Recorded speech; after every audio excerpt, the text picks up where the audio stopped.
इस नोनी को तो आप जानते ही होंगे, पर क्या आप इस नोनी को जानते हैं? तो चलिए जानते हैं इस नोनी से लेकर दिलों पर राज करने वाले नोनी की कहानी, फ्रॉम रेस्क्यू टू किंग। नोनी हमारे पास आज ही के दिन 1 साल पहले 24 नवंबर 2021 को आया था। हाँ जी सर। देखिए ये बंदर है, तार डाल देना था, बिल्कुल छोटा बच्चा है। जी जी जी। हाँ, और बाजार के बीच में 11,000 का ट्रांसफार्मर है जी। कहाँ पे जी? तो शाम में? तो सामने है। ठीक है जी। बाजार में। जी जी जी। और उसने तार को पकड़ दिया, इसको नीचे फेंक दिया। करीब 1 घंटे यहाँ पड़ा रहा। उसके बाद बंद लिया है, लेकिन इसको लेके नहीं गए। ठीक ठीक ठीक। मैंने इसको उठा के यहाँ गौशाला में रख दिया उसको। दोनों टाइम इसको गिरे खा रहा। ये गौशाला कहाँ पे है जी अपनी? ये तो सामने है। किस नाम से है जी? ये नाम है बाबा मुंगी गौशाला। ठीक है जी। इस इंटरव्यू में आपने नोनी को थोड़े अच्छी कंडीशन में देखा, बट वो ज़्यादा देर के लिए नहीं थी। नोनी को तो शाम से सीधा लुवास के वेटनरी हॉस्पिटल ले जाया गया, जहां उसका ऑपरेशन हुआ। और ऑपरेशन के बाद इस प्यारे से बच्चे का एक हाथ आधा और एक हाथ पूरा काट दिया गया। उसका एक पैर काफी डैमेज हो चुका था, तो इस वजह से उस पैर का पंजा आज तक काम नहीं करता और ना कर पाएगा। ऑपरेशन के बाद ये पहली तस्वीर है। कम्युनिटी गाइडलाइंस की वजह से ये ब्लर करना पड़ा, उसके लिए माफी चाहेंगे। ये मेरी जिंदगी का पहला रेस्क्यू केस था। नोनी को वाइल्ड लाइफ वाले ले गए।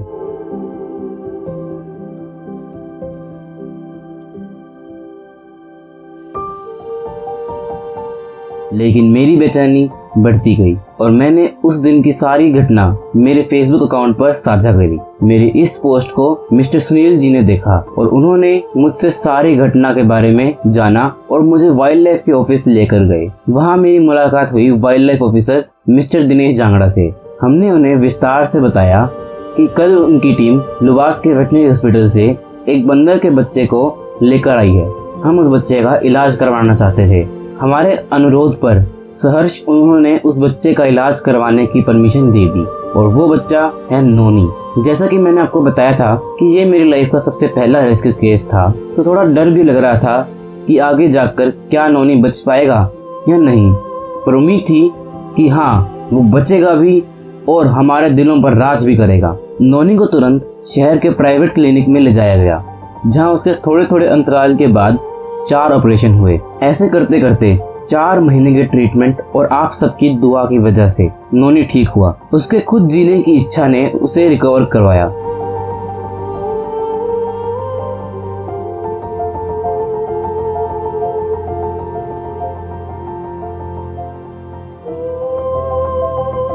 चलिए, काफी दर्दनाक बातें हो गई हैं, थोड़ा मूड चेंज करते हैं। तो इसी बीच मैंने कई और भी बंदर के बच्चे रेस्क्यू किए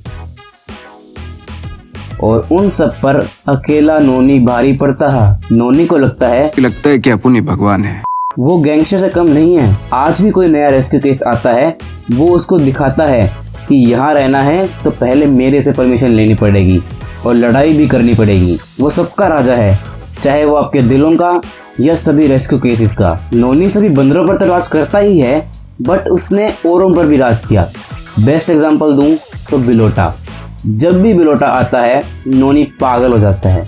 उसे बस उससे लड़ाई करना ही आता है। उसे किटन्स भी बहुत पसंद आती हैं, बट उनसे डरता भी है, उनके बड़े बड़े नेल्स की वजह से। इसे कहते हैं सच्चा बादशाह, जो अपनी कम्युनिटी को तो प्यार करता ही है, बट अलग कम्युनिटी से भी प्यार करता है। नोनी अपने आप को गुनगुन की मम्मी मानता है।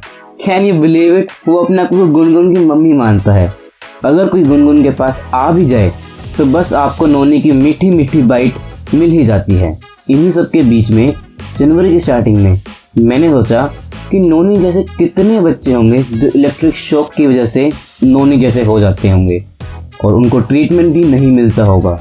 तो मैंने इस पर विचार करा और इसी से जन्म हुआ 14 जनवरी को एनिमल्स गार्डन का।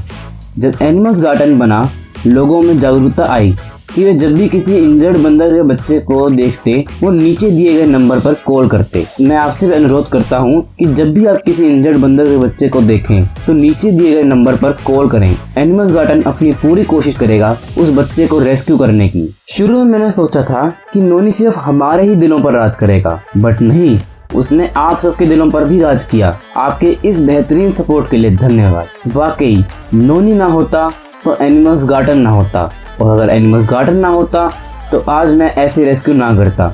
इसलिए नोनी ने कई जिंदगियां बचाई और उन जिंदगी को एक नई स्टार्ट भी दी। नोनी खुद तो रिलीज नहीं हो सकता, बट वो यही चाहता है कि उसके साथी रिलीज हो और अपना जीवन जिए। हो, मैं अगर नोनी के लिए पूरा दिन भी बोल दूं तो वो भी कम होगा, और आपके सपोर्ट ने ही इस मुकाम तक पहुंचाया है। आपका भी धन्यवाद। इस स्टोरी वीडियो को बनाने का मकसद ये नहीं है कि मैं किसी को प्रूफ दूं कि मैंने नोनी को कब, कैसे, क्यों, कहाँ रेस्क्यू किया, और ना मेरा मोटिव ये है कि मैं अपनी और एनिमल्स गार्डन की प्रशंसा पाना चाहता हूँ। इस वीडियो का मेन मोटिव है कि आप सब नोनी से सीखें कि मुसीबतें चाहे कितनी ही बड़ी हों, उसका डट कर सामना करना चाहिए, जैसे नोनी के फ्रेंड्स ने उससे सीख कर किया, और आज वो जंगल में अपनी ज़िंदगी एंजॉय कर रहे हैं।